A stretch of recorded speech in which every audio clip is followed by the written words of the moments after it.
Through the Woods is a third-person Norwegian horror adventure video game developed by the indie studio Antagonist. Indie as hell, it began life as a student project before transitioning to Kickstarter, where it was fully funded. Originally released on Steam and Windows in the latter half of 2016, it has now made its way to the Xbox One.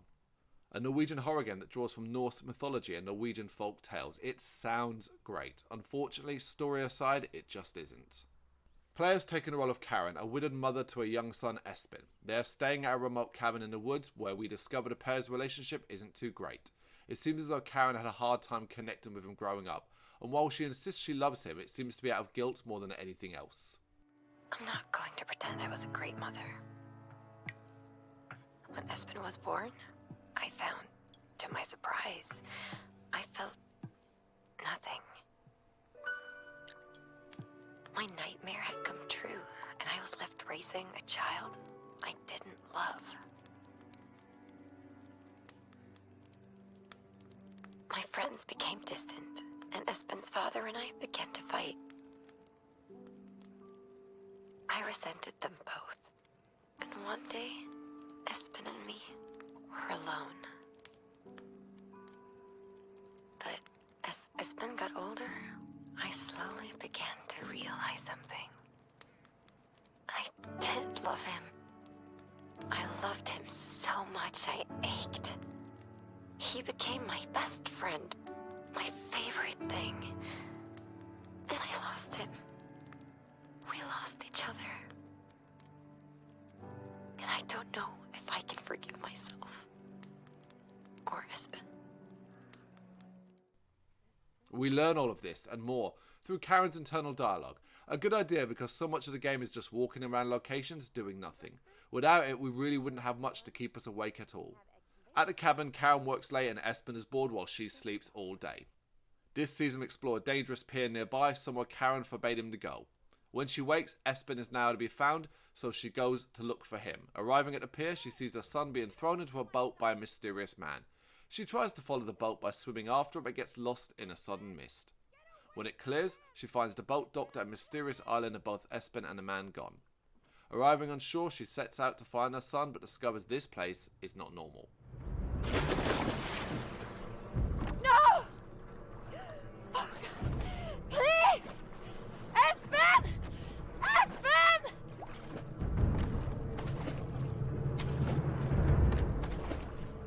Espen! No! Espen!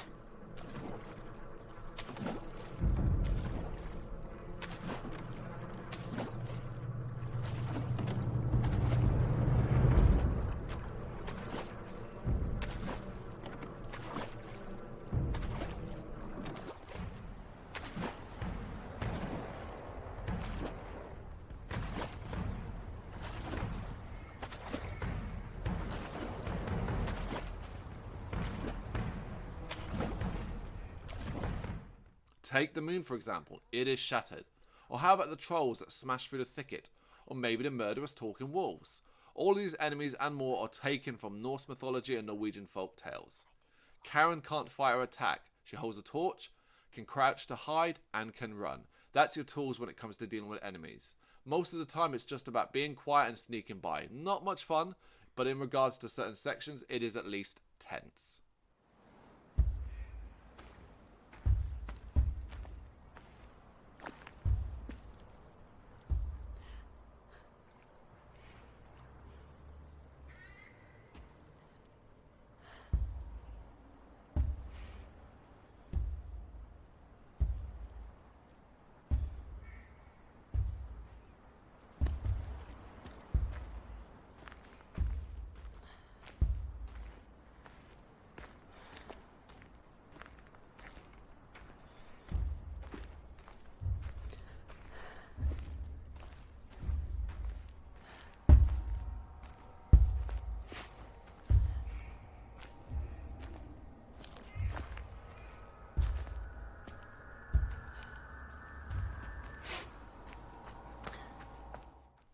The island is a dead place, ruined villages, destroyed shrines, and anyone she does meet is insane or already dead. Through these locations and by reading documents, letters and more, we get the history of the island and find out what the mysterious man wants with Espen. Will Karen be able to save her son? I'm not Eric. I think he has my son. Who is he? What's he going to do? If Eric has your son older, there'd be no hope for him. Now get you from my door!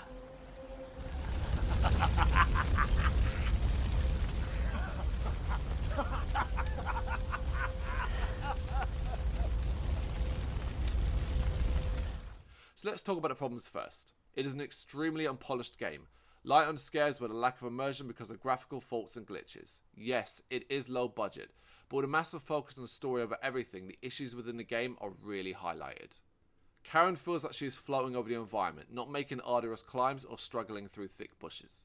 She never really feels like she is there, almost as though she is a cutout that has been stuck to a painting. The mechanic of hiding and sneaking past enemies is massively disappointing too. Sometimes it's laughable easy, other times what the game instructs you to do doesn't work, resulting in numerous cheap deaths.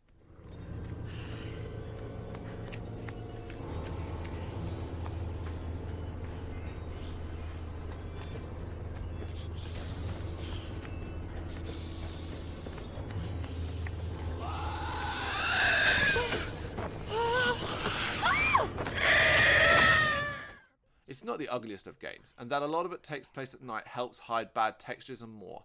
However, frame stuttering and several console freezes did little to improve the overall experience. A shame because Through the Woods does have positives too. Its story does drive you forward, and the collectibles that reveal more detail as well as tell macabre tales from folklore are interesting. The game doesn't hold your hand, allowing you to find your own path. Not too open but not completely linear either. The music and sound effects build atmosphere and heighten some of the more tensionable moments, and it controls well. It can be finished in about 2 to 4 hours depending on how much exploration you do, and it does wrap up in impressive style. It's the kind of game that you can see the promise, it just didn't have the money behind it to completely deliver on that.